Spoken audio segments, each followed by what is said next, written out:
Happy, happy, happy new year! এখনো কিন্তু নতুন বছর আসেনি। তারপরেও নতুন বছরের কিন্তু একটা আমেজ চলে আসছে।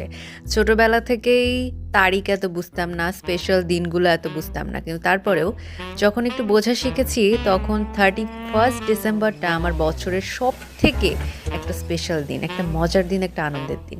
হয়তো বছরের শেষ দিন, তারপরেও এই বছরে যত ভুল, যত ভ্রান্তি, যত আনন্দ, দুঃখ সবকিছু ফেলে দিয়ে একটা স্মৃতি হয়ে থাকলো, তাই না? তো যাই হোক, সবকিছু শেষ করে নতুন বছরে পা রাখতে তো যাবোই। কিন্তু ওই যে নতুন বছরে পা রাখার আগেই একটু তো খানাপিনা হইতেই হবে, তাই না? তো এই শীতের মধ্যে চলে গেছিলাম বাইরে, যে ভাবছিলাম কি খাবো, কি খাবো?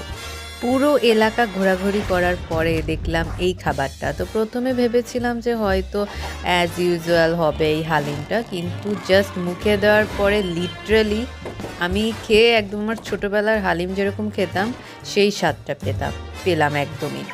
মানে কি বলবো, অনেক বছর পরে এতদিন হালিম খেয়েছি, কখনো সেই পুরনো স্বাদটা এখনো পাইনি। আজকে এই হালিমটা আমার আনএক্সপেক্টেড টেস্টি ছিল বলতেই হবে। আর এটা লোকেশন আমাদের এলাকাতেই, একদম জাস্ট বাড়ি থেকে ৫-১০ মিনিটের একটা পথ। তো যাই হোক, খুঁজতে খুঁজতে এত টেস্টি একটা হালিমের সন্ধান পেয়ে গেলাম। অ্যান্ড আমি ভিডিওর লাস্টে হালিমের কোথা থেকে কিনেছি সেটার একটা ছোট্ট ক্লিপ নিয়েছি, ওটা আপনারা দেখতে পারবেন। অ্যান্ড হালিমটা লিটারালি অনেক টেস্টি ছিল। আর এই জায়গাটা হচ্ছে কুষ্টিয়ার ডাক বাংলোর সামনেই ইনি বসে প্রতিদিন বিকেল